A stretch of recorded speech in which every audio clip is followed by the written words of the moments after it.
Hello, Sigrid. Hi. You are part of Apple Music Up Next. We are very excited to have you as part of the project where Apple Music and the world get to know a new artist. Even though you may not feel very new, you are to us. You are in an incredible position right now, introducing yourself to the world and making great music. And it's our pleasure to be able to be a part of that in some way and hopefully get you to reach more people globally all around the world.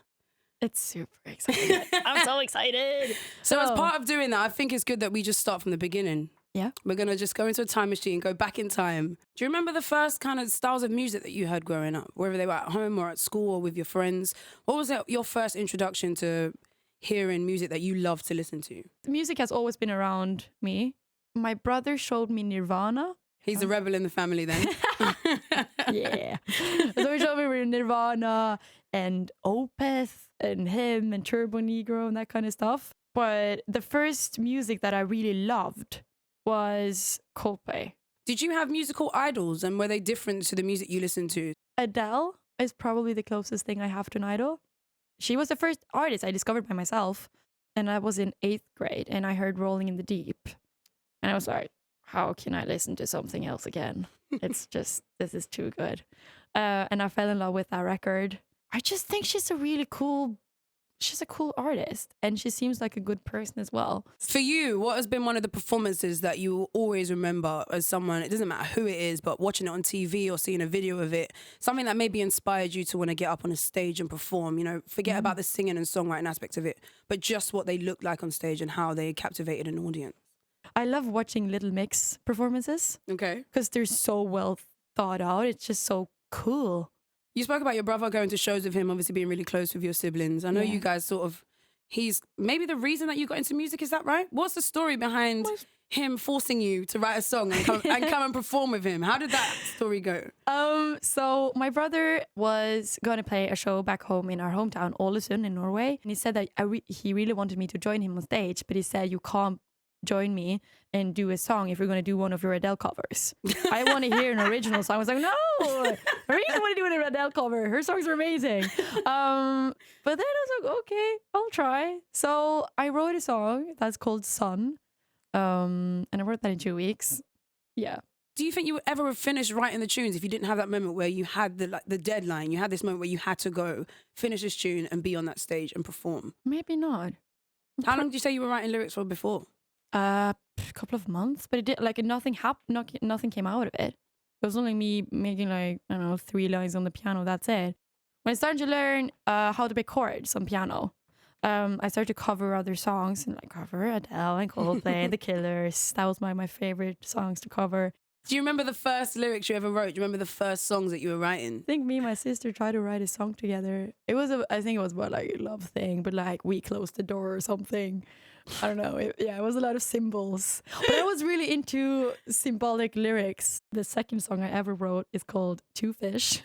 Okay, this is going good. Go on. What's the story behind this? Who calls their song Two Fish? I don't know. The song started with two fish in the open wide sea. Strong. Never alone, because there was a we.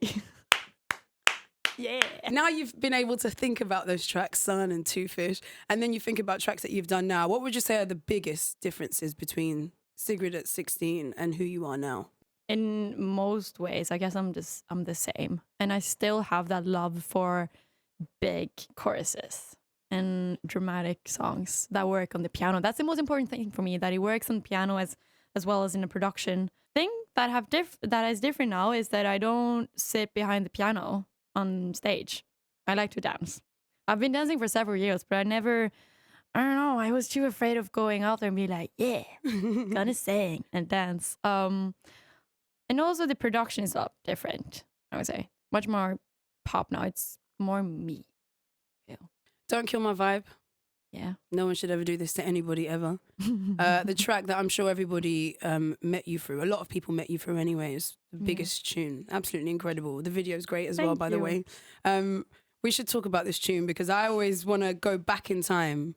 When you get a track that's so huge and so big and people love it, do you ever get time to sit down and think, I remember when I wrote that song, I remember where I was when I finished writing the last lyric for it, when I recorded the chorus. It's probably one of the most important songs I've written I'm actually saying like it's not okay when someone doesn't respect you. And I think that's something people can relate to, because I guess it's just good to hear someone say it's not okay. Yeah.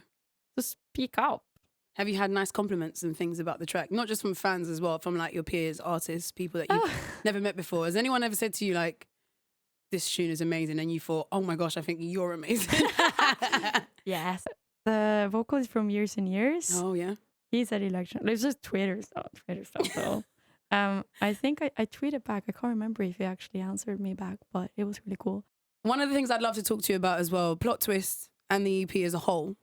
I absolutely love Plot Twist. That is a brilliant, brilliant track. I love it a lot. I've been listening to it on repeat. Thank you. So I'm looking forward to everybody else hearing it as well. When you listen to tunes like that, though, you said it earlier and touched on it about speaking up, about having your voice heard, about being able to say, not in a diva way, that, you know, people should respect each other. Plot Twist has the same sort of vibe of you being really quite, not angry, but really quite openly honest and strong about what you want to say and who you are as a person. Plot Twist is based or inspired by I was just really hurt by this guy. I wrote about it. It's not a love song though. I don't know. But that's just what it's about. Yeah, my type of love song.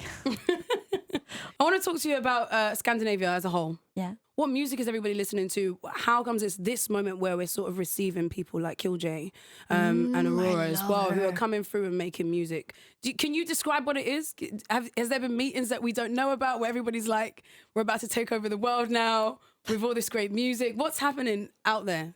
I think Scandinavia is a very supportive music environment, especially Bergen, where I live in Norway. Bergen is extraordinary when it comes to supporting each other.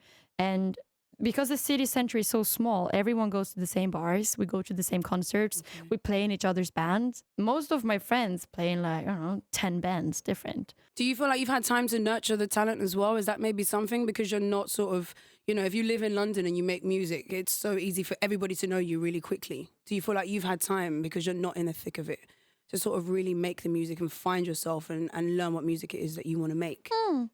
Yeah, maybe. I've definitely got a lot of time to come back and just think about what's happening. Yeah.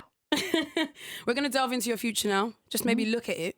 Cool. Think about what you want. Talk about what it is that you're looking forward to. Of course, I have goals and ambitions, but I also try to enjoy where we are now. Absolutely. Because you never know when you're losing it. Being the up next artist for Apple Music, I'm sure you're going to realize soon that when we say globally, there's going to be a lot of people that are like, Sigrid, Sigrid. Have you got music ready for them? Have you had time to actually just record some stuff and be ready for the amount of people that are going to now know who you are after this moment? I have a lot of demos, and we do have an EP that's really exciting. Yep. Yeah. Tell us a bit about your live show. I'm sure there are venues that you've seen people play before and you're like, I want to play that venue one day. Mm-hmm. Have you thought about what your show would look like? Like, what performers are you going to have and the dancers you're going to have on stage, what the band's going to be wearing? Like, how deep have you thought into what your live show is going to grow into? I think a dream on stage would be to play outdoors with flames. It's just flames. That's all you want. I'm just, throwing it out there. Just flames. That's the only thing.